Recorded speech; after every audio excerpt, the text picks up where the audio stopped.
Hold on to your eyeballs. Sam Altman's latest project is straight out of a sci-fi movie.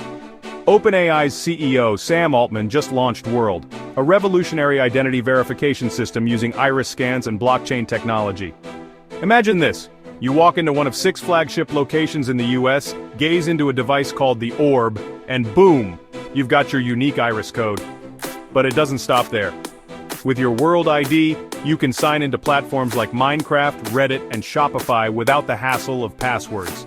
Plus, Visa is rolling out an exclusive World Visa card just for World ID holders, and Match Group is testing it for age verification on Tinder in Japan. While the project has faced some speed bumps, including regulatory issues in Hong Kong, its potential is massive. World aims to revolutionize how we verify identity online, tackling fraud and misinformation head-on. So, are you ready to have your identity in your eyes? Stay tuned for more updates on this cutting-edge tech.